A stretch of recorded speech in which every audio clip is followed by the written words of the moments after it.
Yo, what is good, Jets Nation? It's Jack and Richie, and we're live from MetLife Stadium coming off a phenomenal victory over the Cincinnati Bengals. We were going crazy. Going into the game, we're like, all right, we got Mike White. What do we expect? 400 yards. I don't even know what 400 yards, breaking records. Michael Carter had a phenomenal game. Ty Johnson, shout out to the entire coaching staff. So in this quick video, guys, I'm not gonna be able to make a traditional recap until I get home. I'm still tailgating after the game, so I'm like, hey, why not make a quick video on my phone? I'm sorry if the audio does not pick up our voices as clearly because there's a lot of wind, but I had to make this video because I have a lot to get off my mind. Jack, what is your reaction? I know it's really hard to recap a game after watching it live because there's so much to digest, but just give a quick recap and summary of what you saw today. I mean, what I saw was the first win I've ever witnessed at MetLife Stadium. The only other win I've seen was up in Buffalo for a road game for the Jets. So this is the first win I've seen at the home stadium. The energy in the stadium was incredible. I gotta give, credit where it's due, man. Mike LaFleur, he had it in his best week for sure as the offensive coordinator for the Jets. He definitely proved his doubters wrong, me included, this week for sure. He called an incredible game. We were whipping out every trick play we had. Mike White with a freaking Philly special in the end zone for 2 points. I just can't believe it, man. So hats off to Mike LaFleur and the offense. And Mike White, man, I mean, we can't say enough crazy things about what we saw from this guy today. In his first NFL start, he is the first quarterback ever to have over 300 yards and a 75% completion percentage.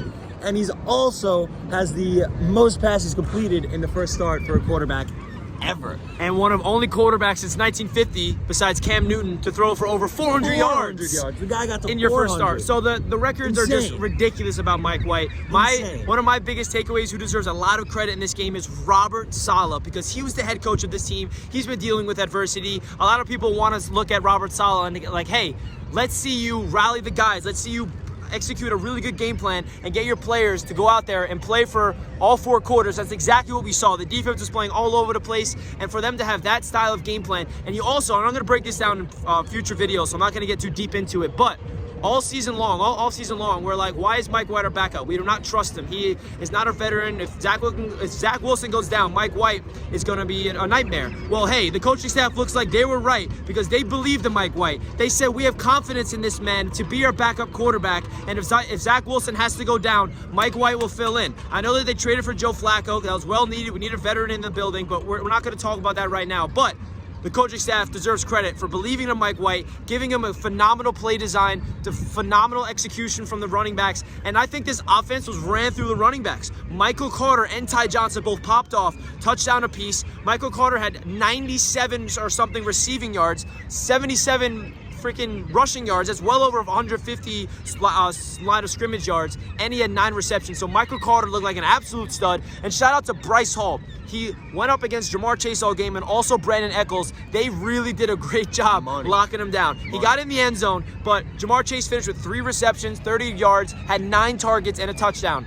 Brandon Echols got beat on that touchdown, but Bryce Hall held his ground. He looked really good. Our defense with Jared Davis and CJ Mosley looks like it's a real deal. Last week was a fluke because we went to Foxborough without CJ. We were lost, but now we see what our defense is capable of when we're fully loaded. We gave up 31 points, but this was a shootout, a great clutch performance, and where it mattered the most, we need stops late in the 4th quarter. Shaq Lawson getting the first interception of his Jets career and of the Jets season, patting it down the line of scrimmage and catching it. Absolutely ridiculous. Quinton Williams with the sack. Shout out to Jabari Zuniga to get his sack when he'd been elevated to the off the practice squad.